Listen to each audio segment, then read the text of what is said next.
Yo, what up? It's me in full screen mode. Welcome to study session. Today's topic is whether to shove or call when we have a draw. And the idea came from Poker Strategy forum. There's a hand posted by, let me just see so I get the name right. It was posted by Podika007. And then there's some controversy on the comments. I say it's a call, some say it's a shove. Well, neither is a mistake in sense, but let's see. Let's work with the hand and let's open up here in poker choose and let's see the hand first and then start to analyze it. Hero is in the cutoff PLO 5 around 100 ppd, a bit more on hero and standard open, although I don't know why it's 3 pp open instead of 17, but it should be a pot size open.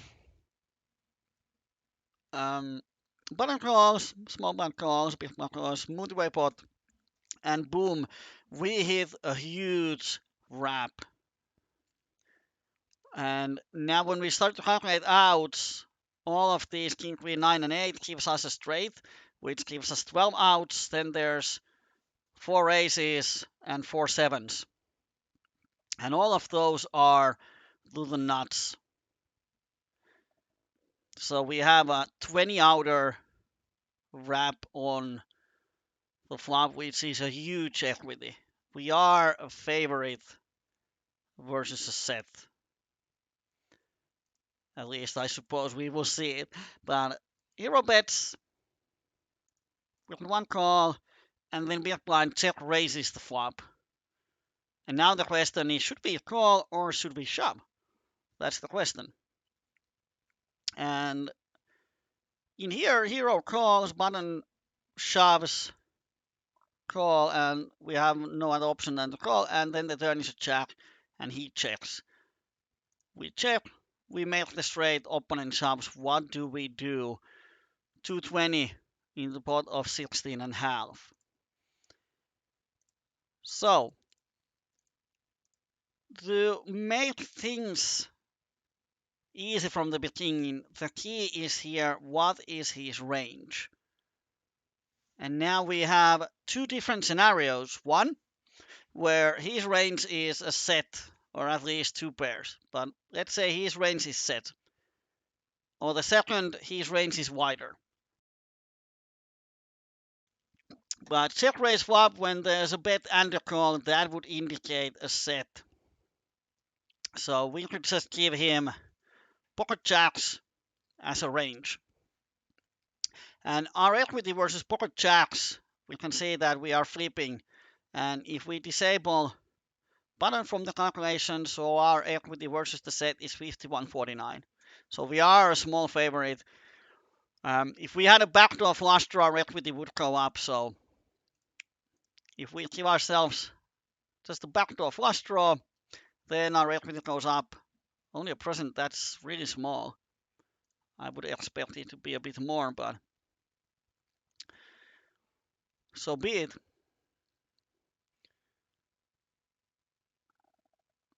So, okay, now we're 50-50. So poker choose changed 51-49. So very close. Effectively, we were flipping. And if we shove 50-50, no problem. There's some dead money, so it's plus EV to shove. So no doubt about that. So we disable, the reason why I disable button is that we have two different scenarios that big blind range is defined, and then we have two scenarios on both of those, button calls or folds. Because now if button calls, poker choose cannot make peel and shove calculations because it's three-way. So what we're going to do first is we're going to go back to here and we're going to change this one. And he's going to fold. and yeah, this is a pot size raise. Okay, so now we don't have the button. So what do we do here? And the thing is that, let's say that we shove. Let's make sure that we are on the right page. We can compare the EVs. I am heads up. What?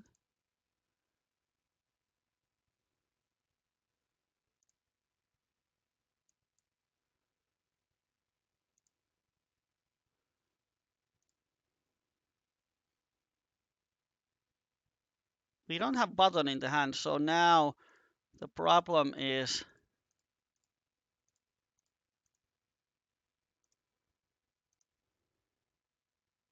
that poker juice doesn't. Uh, hmm,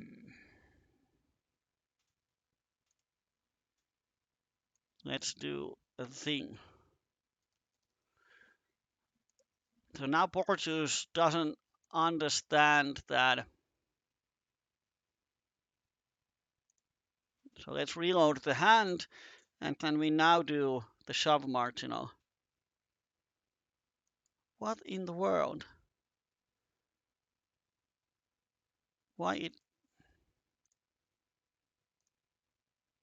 Why it doesn't allow me to do the shove marginal?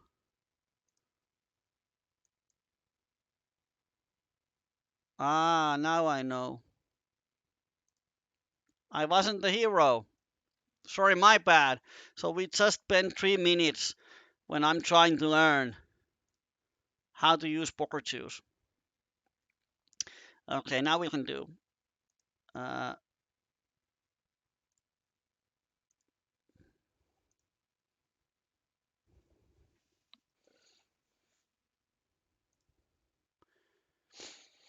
so the EV of a shove here is 88 cents. And due the number of trials, it's not super high.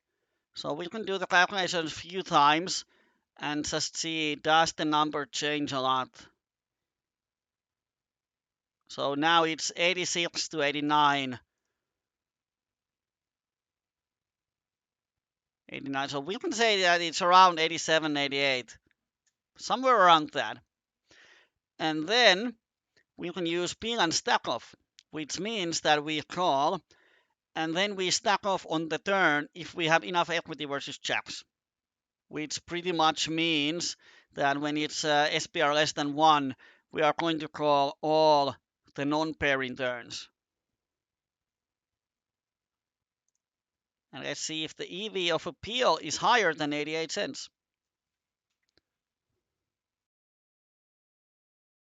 Now this takes a bit longer. So we're folding 16.8 turns, which are pretty much the pairing turns. So we're going to stack off 83% of the turns.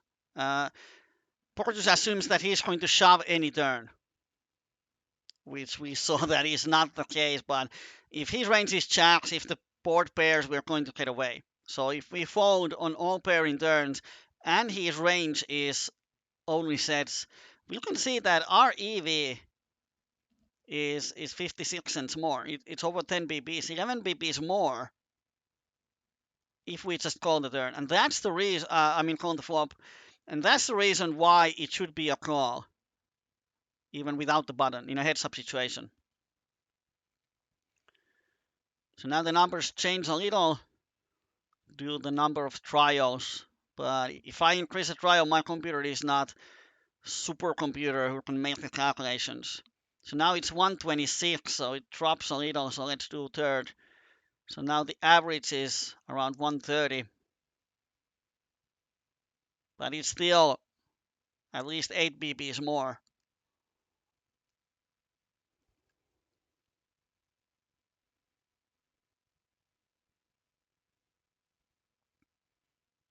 And now it's 179, so really high. Now it's almost $1 more. So there's some variance in the calculations. Number of trials is only 500 because the spin and stack off is taking a lot of time, and when streaming it's even slower. But you can see that we could actually increase it a little because we're going to do it more than one time anyway. But it's definitely higher than the 88 cents that was stack off. So stack off EV of a shove is 40 BPs. Not 40 BPs. What am I saying? It's 18 BPs, 17, 16 BPs or so. 17 is probably closer. So the EV of a shove is 17 BPs, but EV of a call, if his range is a set, is higher. It's almost twice as much. Now it's just so slow. But if we zoom here, oh, you don't see because it's here. We can see. So now there's a lot of time, but it's twice as much. It's 1.6, it was 0.8. So that's why calling is it's just massively more plus EV if his range is a set. Now problems comes.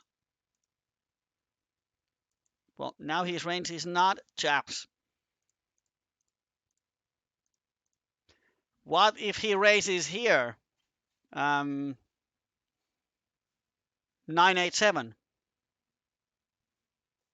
or king king queen 9. And the thing is that if on pairing turns we are not drawing dead, let's say his range is jack 987, then we cannot fold if the turn is a 10 or 6. And then we are guessing a lot.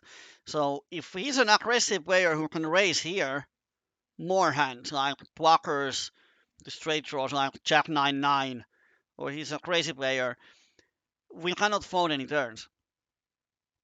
So then we're just going to stack off pretty wide range or pretty often on the turn.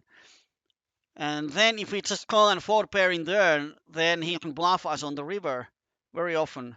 Thanks for following, Nicoladu. Appreciate it.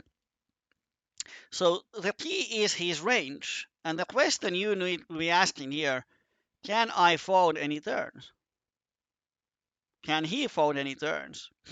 And if he has a set and we call, and the turn is whatever, if the turn completes straight, he's going to check. We bet he is not folding. It's PLO 5, he's never folding a set here when a straight completes. Even on higher stakes, at small stakes, people don't fold. They don't have equity, but they cannot fold a set when the straight completes. Really disciplined player could do that, but then there's a chance that he's wondering that, oh, if he's bluffing, if I always fold here. So in reality, they are not folding sets. So whatever the turn is, the set guy cannot fold any turns. But if there's even one turn card that you can fold, and then on remaining 44 cards, you stack off, it's more plus EV to call. Because if he's not folding any turn, and you're not folding any turn, then calling and stacking off on the turn has exactly the same outcome as stacking off on the flop. The EV is exactly the same on average. But if you can fold at least one turn card, it's more plus EV for you. Or sometimes turn is a blank and he goes fancy and he checks his set. You get a free shot to the river. So that's why calling is better if you can fold turns.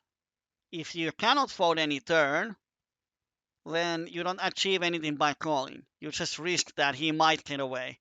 There's a small chance that he gets away from his set. So with the draws, that's the main question. What is his range? And can he fold turns? Can I fold turns? Even if we have 60% equity, we have a straight draw and a flush draw versus a set. We're 60-40 favorites. It's more plus EV to call than shove if opponent cannot fold any turns and you can. Even if you're just left 1/3 of a pot behind. So let's say it's PLO 10 and you get $8 in on the flop and you have only $2 left, pot is 16.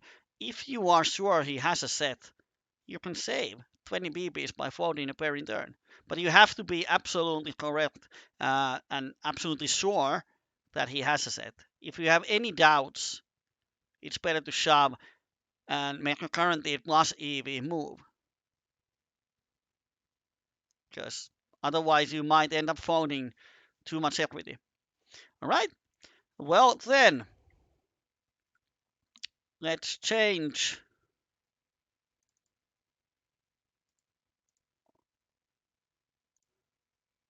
Let's change the hand. So now it's the same. This is the original hand. We have the button involved. We bet button calls and he raises. Now should we shove or call? Yeah, okay, Prim. Prim won the jackpot yesterday. I cannot make party poker transfers until I get my account verified. They are not doing that on Sunday. So they will probably receive my ID proof tomorrow. So I hope to get sorted. Funny thing, I've sent my ID and proof of address at least 2 times in the past years, and they want to verify me again.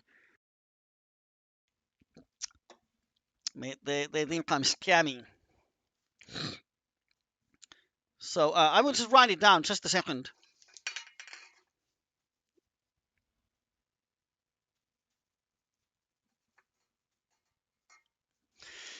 So what do we do now here? Is it, let's say that his range is pocket jacks. What do we do? Does it change? Or let's say his range is wider.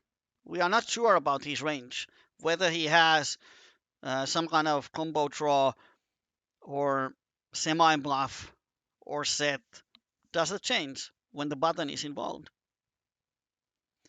Now, really good rule of thumb is that if you have outs, a lot of them, decent amount at least, if your outs are to the nuts, then the more players there are involved in the pot, the better it is for you. Now, Primrose would jam,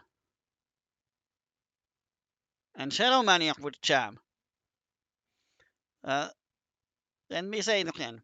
If your outs are to the nuts, then the more players there are in the pot, the more plus EV it is for you. Because when you hit the nuts, imagine which one is more profitable. You make nuts versus one player, or you make nuts versus two players. Or if there would be more, you make nuts versus three players. The more players there are, the more value you get. And now we have 20 outs to nuts. Insanely big draw. If we raise pot here, button can fold his open-enders, button can fold his jack 6, button can fold king 9. He can fold a lot of hands.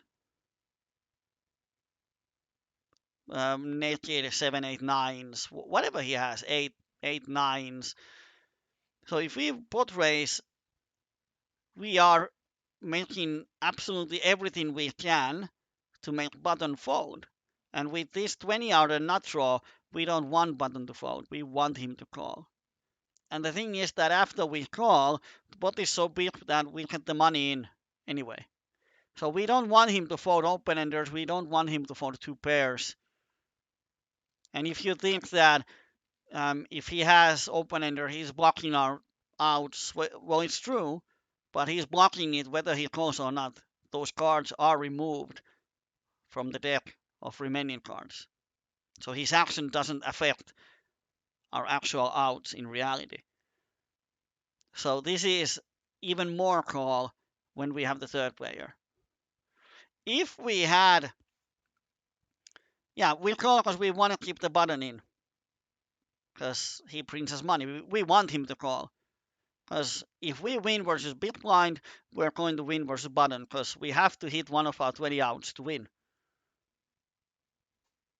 So definitely just call. It would be different in this kind of scenario. Well, not on this board, but on different board.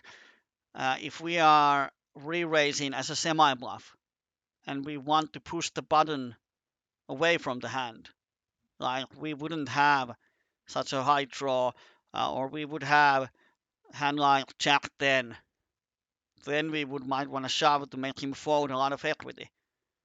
But he's drawing dead if we hit one of our outs, or well, he's not drawing dead. He's on maximum. He probably has 4 outs if he decides to call. And it's a concept about pushing and pulling hands. If we have a pushing hand, it gains value if we push people away from the pot. So when opponents fold equity, the value of the hand goes up. And then we have a pulling hand that gains value when opponents get involved into the pot.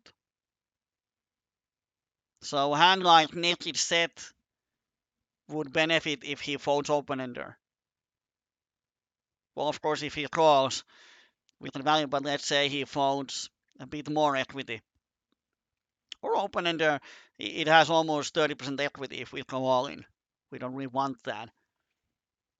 Or we have a Jack 8-9 and we can make him fold anything. We gain equity.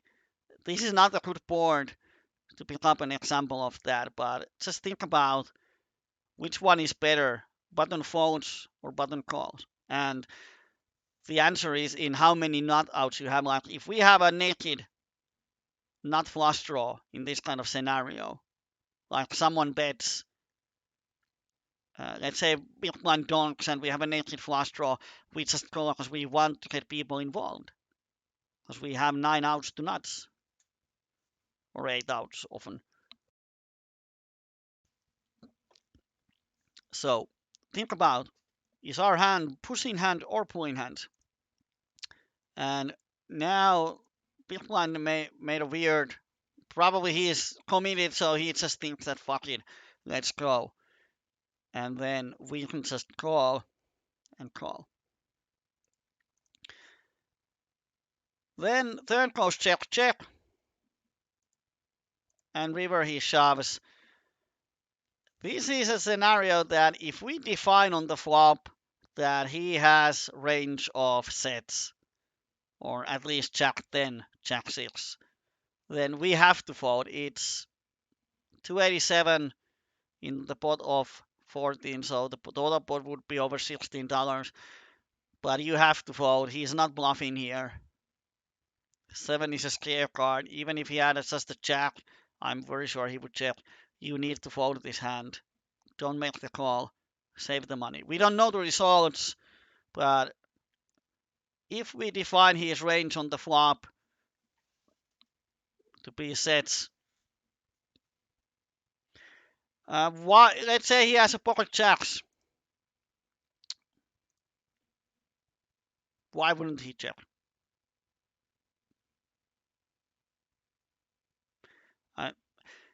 It's a spot where people often get tricky. They have the hand locked, or he has a jack 10. He has the hand locked. Why would he bet? I would definitely shove because it's easier to get call here than on the river. But I definitely understand people checking full house on the turn. It doesn't make sense in EV wise, but that's how people play. And this is not a bluff. You can count on that. It's an empty side pot and button is involved. So if he has a draw, it doesn't make sense to shove because when you fold, he doesn't gain anything with this bet, and button will win the hand. Let's say if he has a queen 9 for some reason. So this is not a bluff, or it can be a bluff, but it's horrible bluff. And then the flop was horrible bluff. If he was bluffing the flop, then he needs to shove the turn. So it's always possible that he has some weird bluff in hand, but the chance for that is so small that 99% of times he has the set, he has you beat. But that's the question on the flop, whether we want to raise or not. especially when the SPR is less than 1 on the turn, even if button is not involved. If the SPR is less than 1, it means that we can get the money in on the turn. We don't have to give up a river play. It would be different. Let's say we would be 300 pp's deep here. Then we could even raise, because then he re-raises, we can still call and see the turn. Then we get the exact same SPR on the turn. Because otherwise, if we call, turn completes the straight, he checks, we bet, he calls once and folds the river, we might miss a bit of value. Of course, it's insanely plus EV then. But like here, we are flipping versus set. So we don't want to get it in with 50-50 equities. Sometimes it happens, like in 3-bet pots, the money goes in. And especially in 3-bet pots, we cannot fold any turns. Let's say we have a pair and flush draw, opponent range is a wide. There aren't any turns that we can fold because the opponent range is not so defined. So then we just get in on the flop 50-50, it happens. In PLO it happens often, but it's not something we should be looking for. What we are looking for is to get it in with better equity. Or, like here, if we had a flush draw, we would be crushing sets. Well, not crushing, 60-40. Still, we shouldn't shove, because we can fold some turns. We increase the EV even when we are having the best equity. It's easy solution. Let's change the board.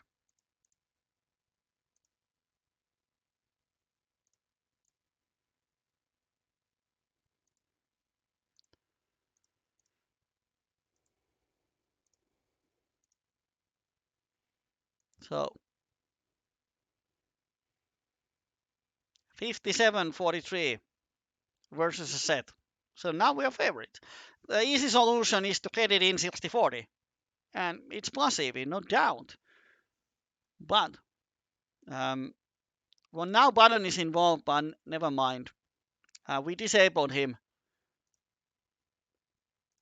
So let's compare the EVs.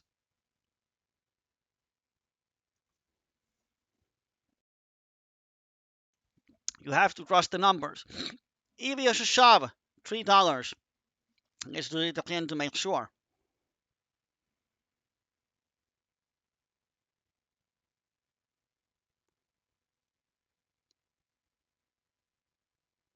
Oh boy. That's why it was weird. We have a different stack of range. So now he's stacking off with the same range, all the sets. Now he was folding instead of 10s and 6s. That's why the EV was so high. Okay, 1.6. So now there's dead money from the button and we have more equity. That's why the number is bigger. But it's 1.6 pretty much on all calculations. Okay. So we shove massively high, plus 32 BBs. No doubt. Let's make a peel and stack off. So now if this is more than 1.6, it's more plus EV to call. Because we can fold any jack, 10 or 6 on the turn. Now it takes a lot of time to calculate. But you can increase your win rate if you understand this concept. And it caught my eye that on the forum, there were a lot of players who said that it's an easy shove. And like Primrose here would be happy to shove. Guys are too shove happy. You always have to think that, yeah, shoving is plus EV, but if it's the max EV line, can we increase the EV by doing something else? You should always be looking for. It's like slow playing sets. Don't just think that always slow play or always shove sets. Sometimes with the nuts we can increase the EV by doing something else than shoving. And it applies in Hold'em and sit and goes too. Just not sure. Well, you can have a big draw if you have a flush draw and open ender in Hold'em. So it might be that, well, I'm not sure if you can ever put your opponent into a set in Hold'em. But let's say it's a live game and he shows you that he has the set. And then you have the combo draw. Don't shove. Yeah, it's plus EV, but don't. Oh boy, this takes a long time.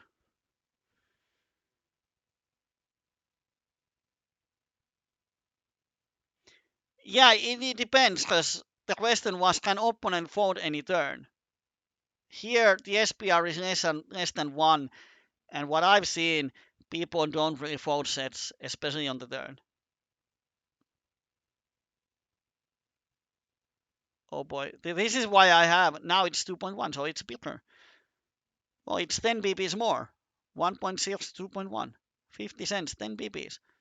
So the difference between calling or shoving here is 10 BPs.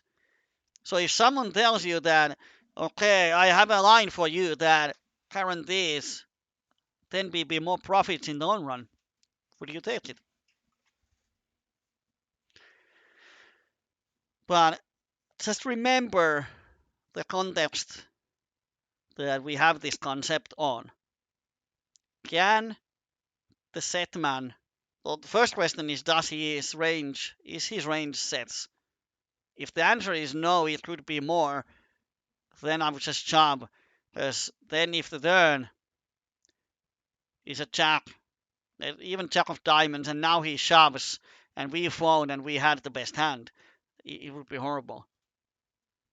Like if he has king queen of queen high flush draw or something on the flop, and then we fold here and he has a queen high flush, we fold a king high flush. So the first question is how define his ranges, and this concept only applies when you can be sure enough that opponent has a set. But in small stakes, we have a lot of players, especially when the board was originally rainbow. Their check raising range, especially versus 2 people, are sets. Or even jack 10, because then you can fold jack or 10 turn. If the 6 comes, get it in. If he had a set, outcome is same as you would have shoved the flop. No problem. So if his range is very defined, then it's about the turn SPR. If we had here $20 behind, it would be different because we cannot get it in on the turn. So then we might want to think, should we raise the flop? Probably not, because his range is still the sets. And the most important question, can he fold any turn?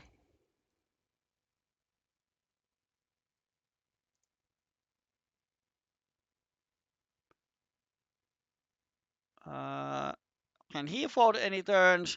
Probably. Why button was a villain?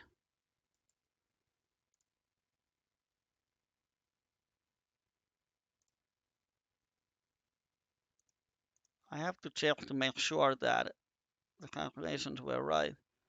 Somehow button was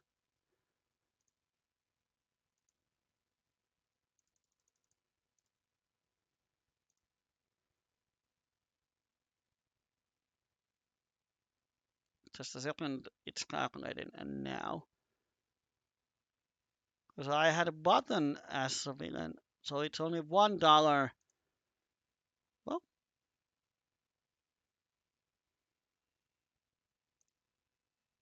let's see if the numbers change. But anyway, what I was saying is, the question is, can he fold any turns? Can you fold any turns?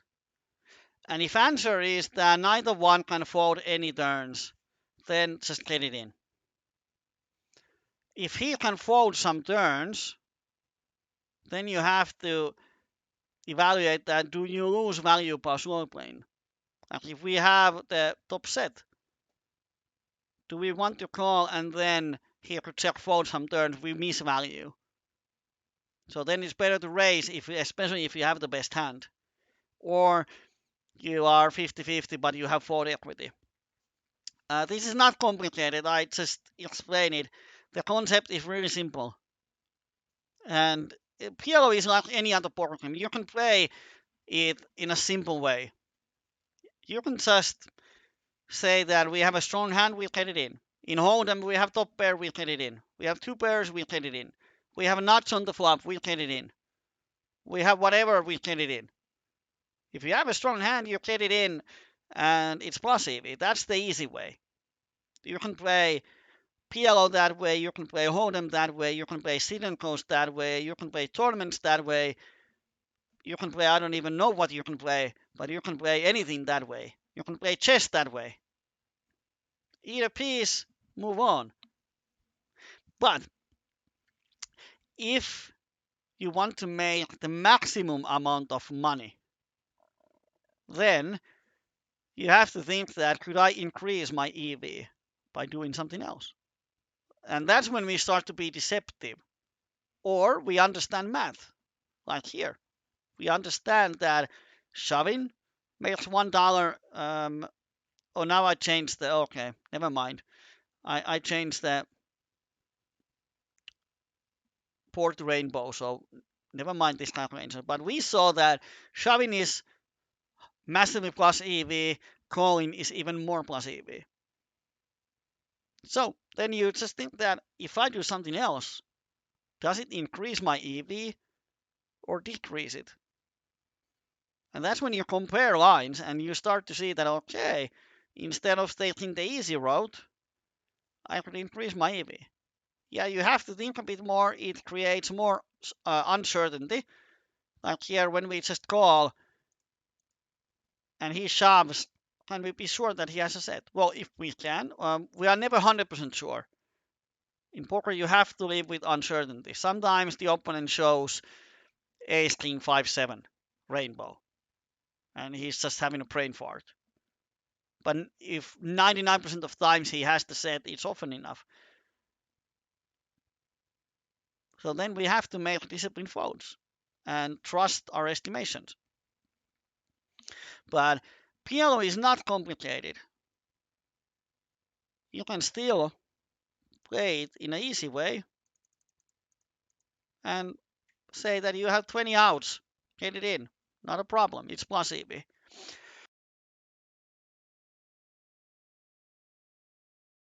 Same way, Hold'em. It's an easy game if you play it simple way.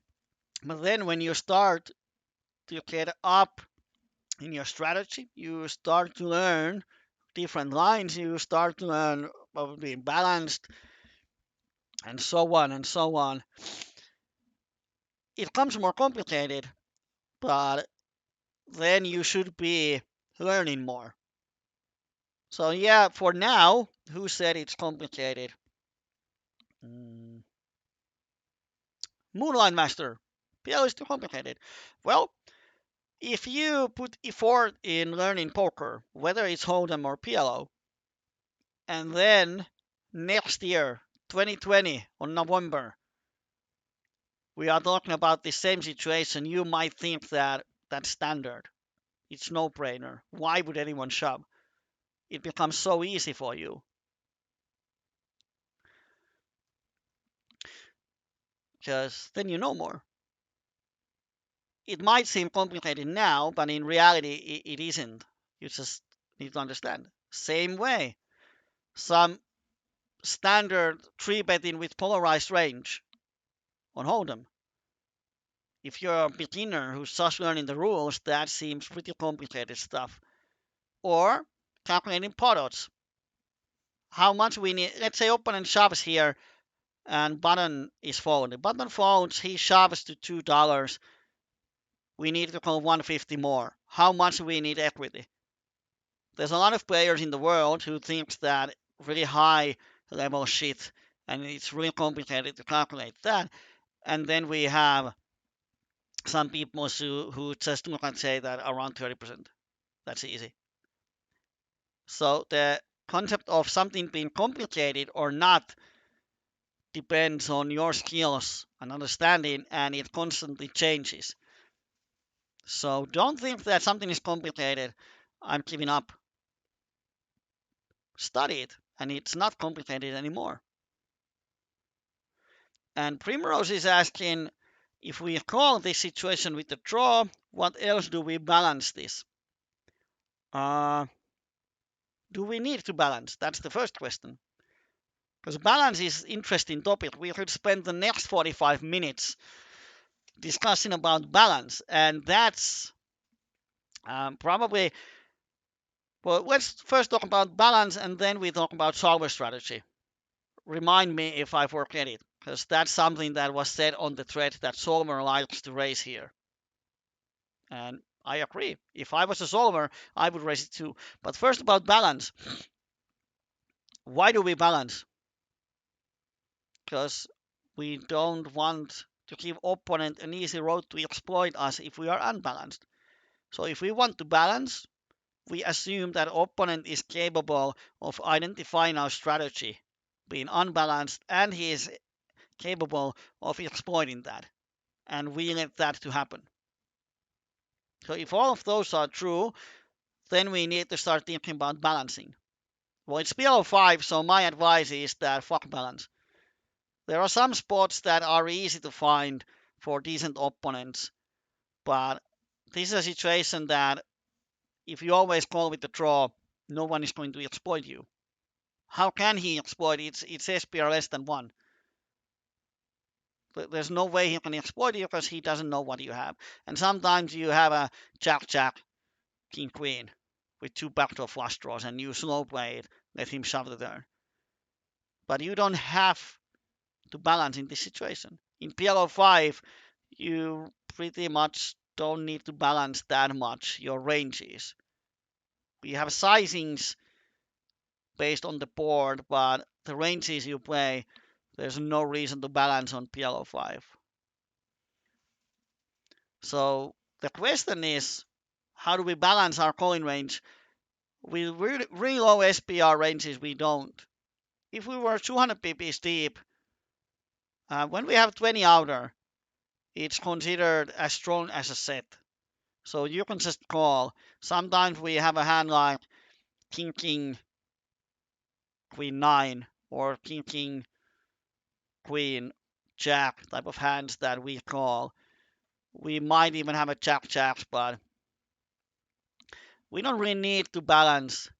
And you need to balance versus the bots. Well, I would say that if there's a bot on PLO 5, you don't need to balance because the bot is not a good one.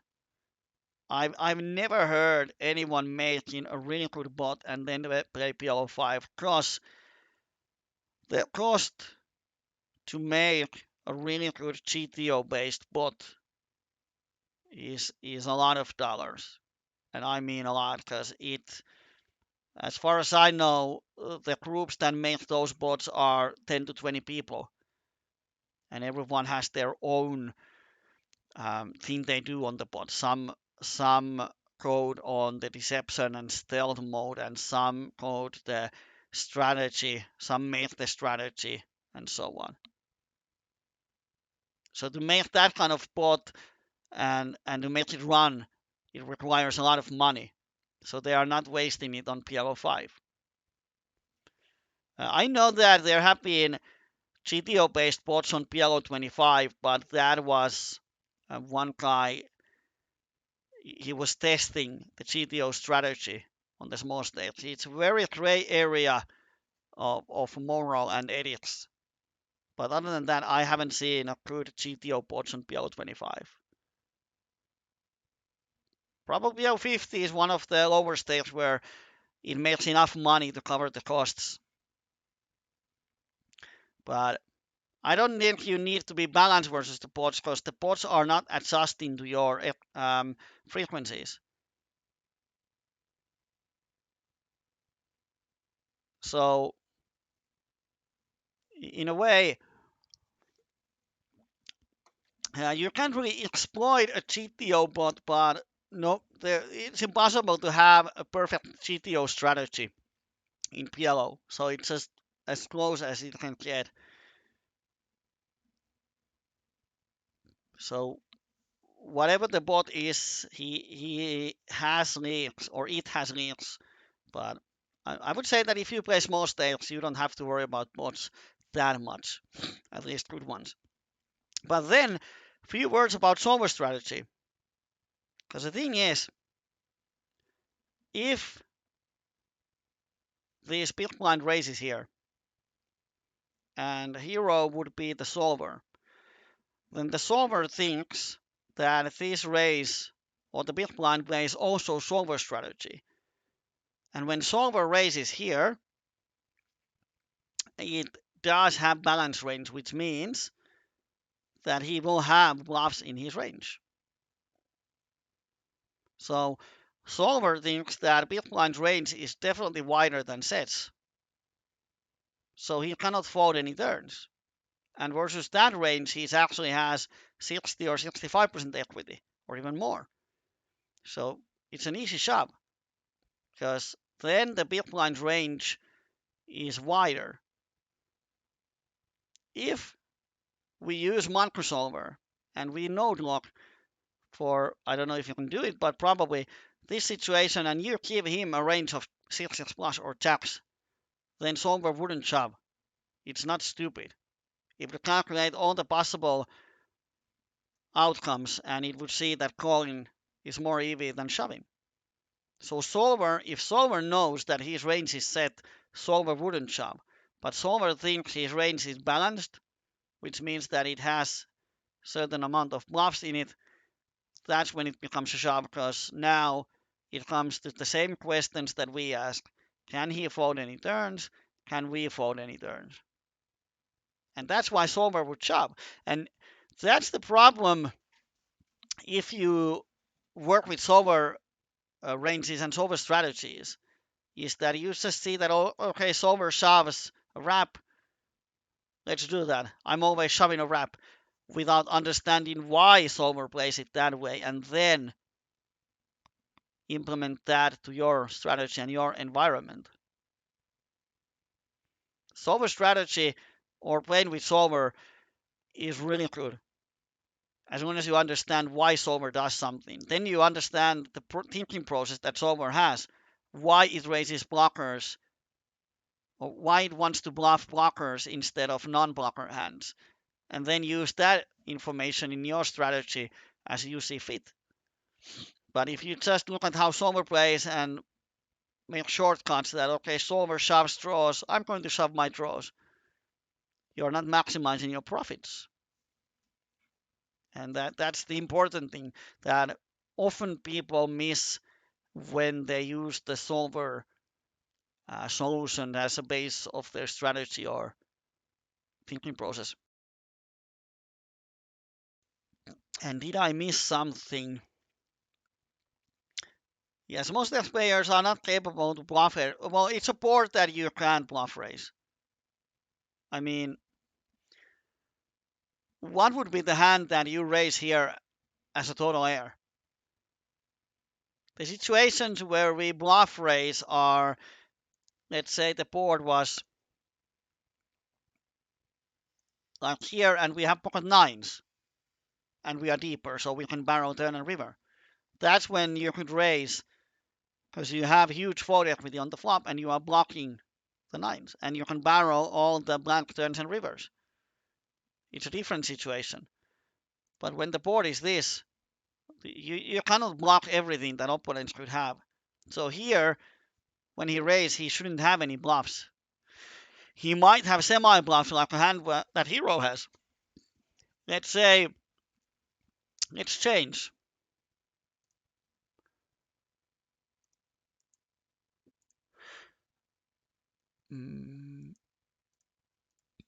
Let's change the action.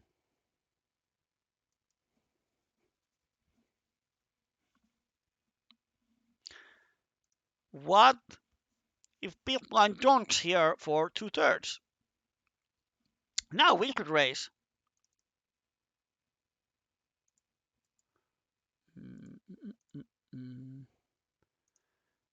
Now we could do this.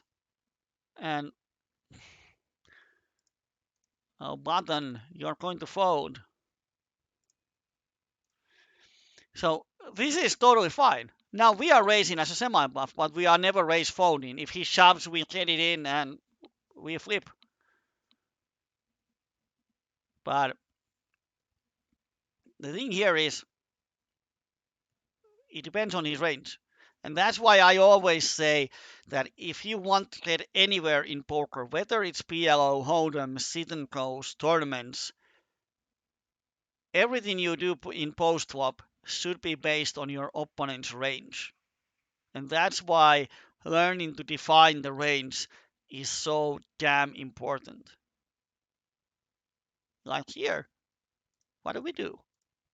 Well, you could have a standard line. You have more outs than you have fingers. Let's shove it. And in the long run, it's going to be profitable. That's the easy road, shortcut. But what if we can define, we have reads and notes that he don't motivate only with the nuts. So we know that he has chaps. Should we raise? Yeah, we should call. Or we have really good customers here. We don't want to scare them away because we have 20 outs to nuts with the back of flush draw because we changed the hand. So it's a pulling hand. We want them to get involved. So instead of taking just the standard easy road, we start to think. We define range. We define players. We increase our EV. I know that in tournaments or in sit and goes where the stacks are shallow, then you will have these automatic lines like top two, it's a bet, certain sizes. And then it's based on the average ranges of opponents. Someone made the calculations and you just follow them. But if you can define opponent's range that is something else than what the calculations were based on, then you can change your strategy. So based on the opponent's range, you can change your strategy a little to increase the EV, and you can win more. In tournaments, sometimes you win more chips on average. In cash games, you win more money. But you cannot do that if you don't define the opponent's range, and that's something I've been talking about. I don't know, 5, 6, 7 years. As long as I have coached, when I started to practice PLO and started to think about how can I teach what I know, I realized that the range definition is the key to everything we do post-flop. And since then, I've been ranting about it on the forums, on the coachings, on the streams, on everything. But it's a bit hard to learn because you have to do a lot of work. And to be able to define range, you need to have certain level of poker understanding.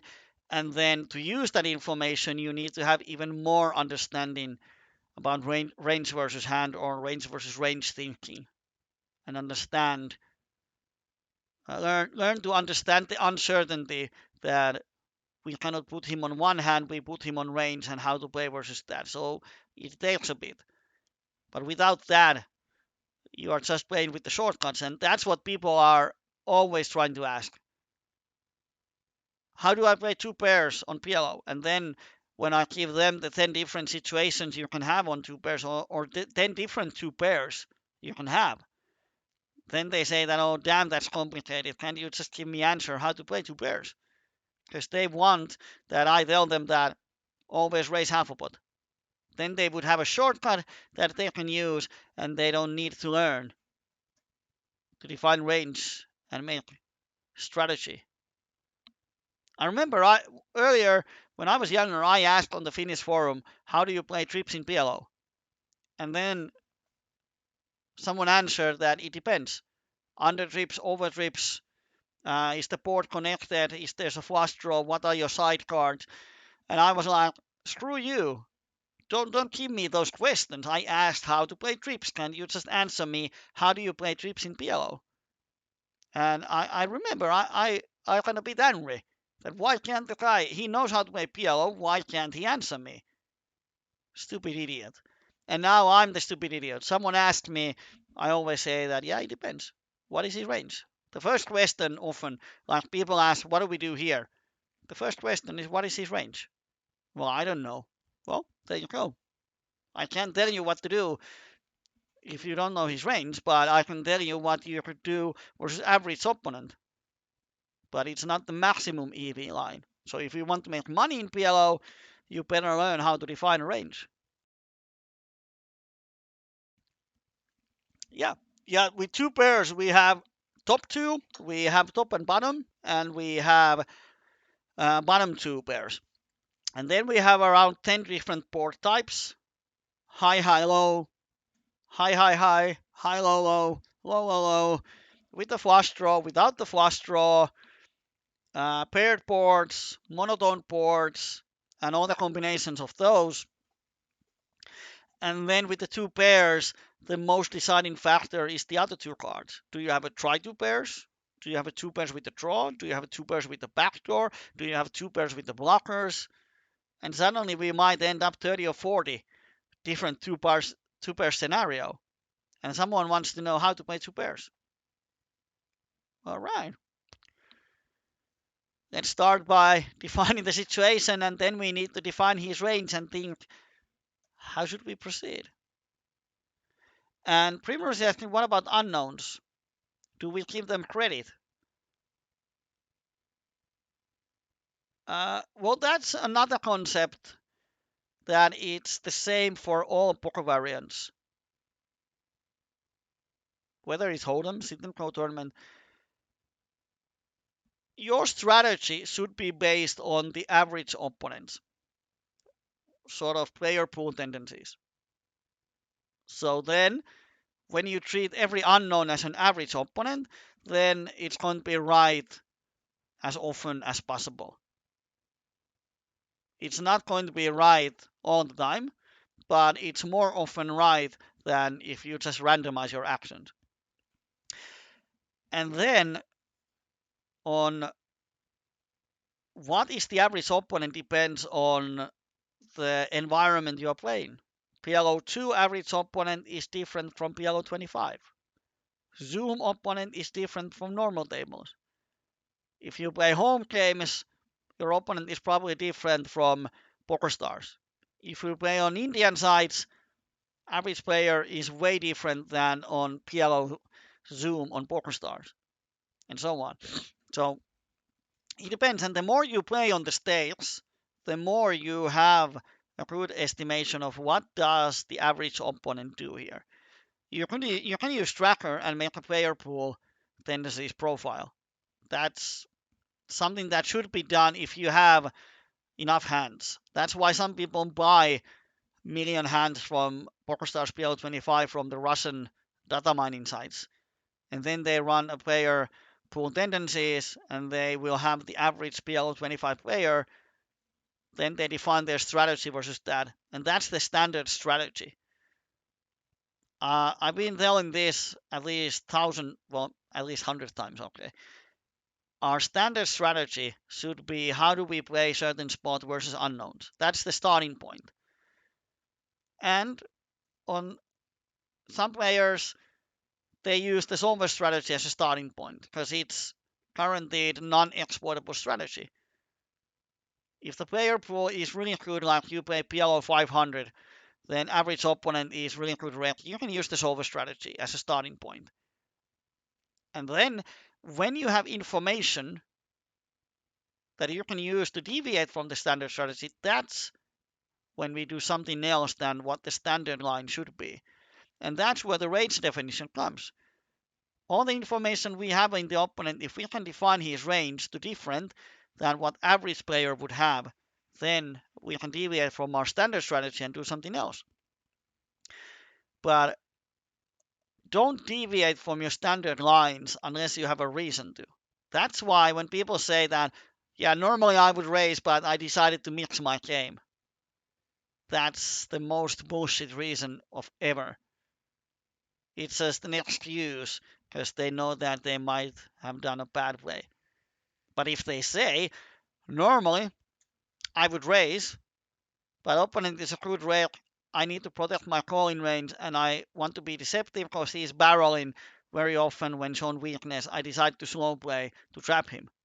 That's fine reason. Now you have information, you have a good solid plan, execute it. That's a good reason. But to just say that opponent is unknown, but I decided to mix a bit, that's just complete bullshit. Don't use that one. And yeah, recreationals are different players. Like in PLO2, average opponent is a recreational. PLO 25, average opponent is a bit better. PLO 100, average opponent is a rep. So then the standard strategy changes, and that's why when people ask, how do I play two pairs? Then we have those 40 different scenarios, and then you have to ask what stakes you are playing. So suddenly we have different strategy on PLO 5 and lower, then we have one for PLO 10 and 25, and one for PLO 50 and above. So then we have 120 different two-pair scenarios. So when someone asks you how to play two pairs on PLO, you give them a list of 120 scenarios and say that pick one. Let's talk about it. And we want to talk about half an hour about that one and then pick a second one. We have time. So we got a bit derailed here because the original question was, should we shove or call? Yeah, Prim doesn't know what stakes he's playing. That's the thing. You don't even know the games you are playing, but you just check the balance in the end. That's what happens when you play those mixed games like horse. Sometimes you don't know the game you are playing, and you wonder, why did I lose on the river? Because I had the worst hand, and it's not Ras anymore. I've been there often. But yeah, that was a short introduction about the strategy and how should we approach poker. But as a last words, if something is complicated, then it means you have to put more work. Like a basketball player on NBA, Michael Jordan, the reason why he became such a good one is that he has said that if he had a weakness, he practiced it so much it became his strength. And you can use the same in poker, probably not that heavily, but if there's something that is hard for you, like calculating pot odds, then you can either just accept that I suck at counting pot odds, or you can practice it. Or here, whether to call or shove seems complicated. Well, practice it, study it, start to think about it, and then one day it's not complicated anymore. And that's how we become good in anything, whether it's poker, sports, in life, in our work. When we face tough times, we have two options. We either let it be or we do something about it. And when we do something about it, that's when we learn, we become better and better, whatever it is. It's like Primrose is playing tennis. I haven't played tennis, but if I would try to serve in tennis, the chance for me missing the ball is decent. And if I hit the ball would be either in the net or on the court next to us, or then on the backyard. Really high chance that the ball ends up somewhere else than in the area where it should be. So if I wanted to play tennis and I would play with Primrose and I can't serve, then I wouldn't go to tennis forums and complain that this tennis is so damn hard. Fuck you guys, keep your tennis. I would practice it. I would probably take the racket and ball and go to my backyard and practice serving. So the next time I play Primrose, I could serve. And she would be amazed that, whoa, you learned how to serve. Same thing in poker. Something is hard, you know what you need to study. And every time when you find something that you could study on, it's an awesome thing if you want to become better in poker. Because a lot of people are complaining that I would like to study, but I don't know where to start or what to study. So then just make a list. What are the hard things? What seems to be complicated stuff? And then think, how can we start to study those? What do I need to learn? So, or you can just say that, oh, that's complicated. I want to have fun. I play for fun, and it's fine. You don't have to be good in poker to enjoy it. You don't have to try to make money in poker. You can play for fun. And there's nothing wrong in it. That's what often people are missing. They wonder, why do recreationals do that? It's minus EV. Well, they are not there to grind for the money. They are having fun. That's why people play casino games. Every single one of those is minus EV, but people play it because it's fun.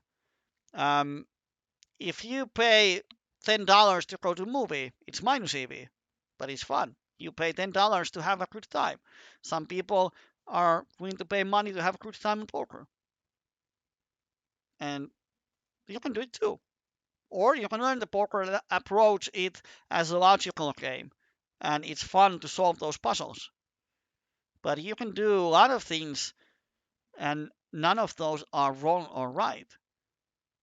But then, if your actions and your goals or what you're trying to achieve, they are not consistent with each other, that's when you have a problem. Like, if you really want to be good in poker and you always think about, oh, I want to play for a living, at least half pro, and so on, but you never do anything to get there, that's when you have hard times in your life, because you will be disappointed. You never achieve your targets, you never achieve your goals, and the reason is you don't do anything for them. So then either start to do something or lower your expectations and goals so they are in line. That's my advice. Then you will have a pretty nice life. Dreaming is different. The difference between dreaming and setting goals is that we dream, we don't do anything, but it's nice to dream. But if we set a goal, we need to have a plan how to get there.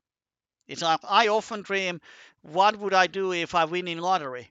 And it's fun thinking about, oh, if I win 10 million, what would I do? But the thing is that I never pay for lottery, so I cannot win it. So it's just a dream. It's not the goal. And the reason why I don't pay for lottery is that the return to player or return of investment in Finnish lottery is 30%. So for every dollar or euro, every euro that people spend in lottery, the company gives 30% back, 30 cents. So it's a robbery. And still people pay or buy lottery tickets every week with 20 to 30 million euros.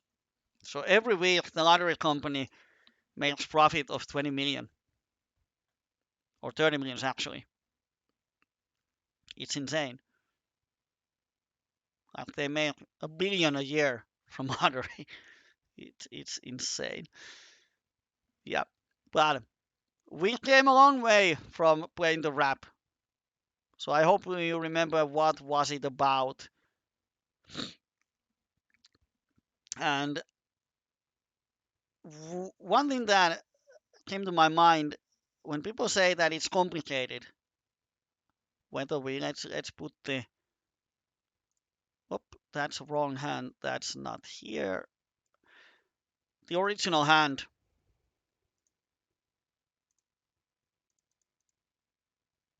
So in the original hand, hero bet and face a race.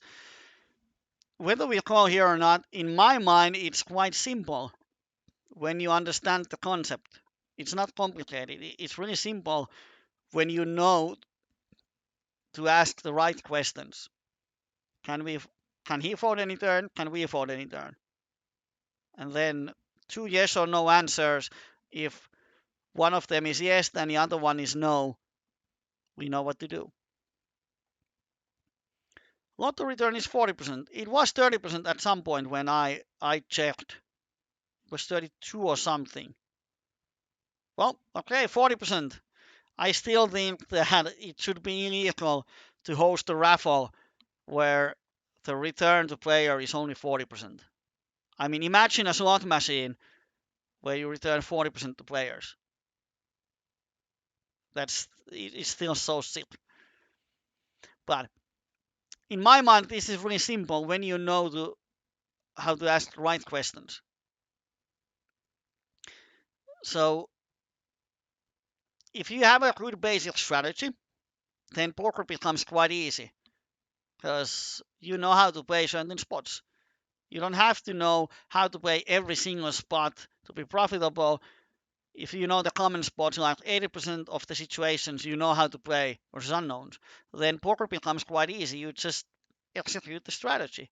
And then you will have those few spots in the sessions where you really have to think, or the opponent, we have information on him.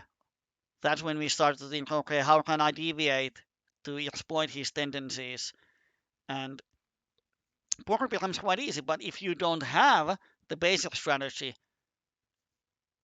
in your mind or clear to you, then almost any situation is complicated because you don't know what to do. All the flop situations, you are a bit lost. What should I do? And it's very consuming to your brain resources. Then the poker is a bit chaos, and you are just guessing whether I made a right decision or not. And then when you lose, you start to doubt yourself, and there can be so many negative side effects out of that. And the best way to cure it is focus on the basic strategy. And the good thing is that in small stakes, the basic strategy is quite simple. It's very simple. We have a lot of shortcuts in small stakes because 99% of the opponents are never adjusting. And then when you learn that, it's easy to start build up when you go up in stakes. So the first thing is to focus on the basic strategy and focus on the range definition because those two are the cornerstones of playing poker. And when you do those two, it becomes quite easy. And then you wonder that poker is more fun. You don't have to guess everything and your brain doesn't hurt after each session. And people listen to many motivational speeches. Yeah, about motivational speeches, it's not a coincidence that most gyms and health productions, like all the healthy food things and all the exercising machines, the whole health and fitness industry, the January is the best month for them. And probably, at least in Europe, then May and June are the second best. Because on January, people are motivated. They have a bit of money from December and Christmas, and they are very motivated. New Year, they watch a motivational video. Often, people are very motivated if they have a project in the beginning and it lasts for 1 2 weeks, and then the initial motivation dies, and that's when most people stop their projects. If you go to poker forums, where like in poker strategy there's that projects section, and open there, if you open 100 projects randomly and just see how many of those lasted over 2 weeks, you will be amazed how many projects end in the first 2 weeks or first month. And that's why motivational videos, they are nice. You can a little boost, you start to do something. If you want to be successful, you have to think, how do I keep up the motivation? And the key is to have short-term goals. If you want to be a PLO 50 winner, it's your primary goal. Your long-term goal is to be a PLO 50 winner. But if you just start PLO, you won't get there in the 2 weeks, and then your motivation dies. So you have to make sub goals, short-term goals. Okay, I play PLO 5. First goal is to be a break even on PLO 5, so we stop losing money. How to be winning player on PLO 5, and then list the things you need to do. And then your short-term goal might be that on the next week I learn how to define a range, and so on and so on. Same as in sports. Poker is no different.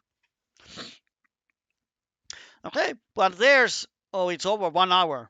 I thought it would be 20 minutes that we go through the situation, but I got a bit carried away. Probably not a problem. So we will close the study session here. I might do a late night stream on the midnight, my time, 23 CET, if I'm not too tired. So then we can continue the rant about, yeah, it's NFL time then. And it's actually NFL time pretty soon. So we will continue the rant about basic strategy and actually discuss about that in the evening if you come here. So just remind me, because I really love to talk about that. But now, let's wrap up this video and go to enjoy the evening and NFL, and I might see you later. All right, thanks and bye bye.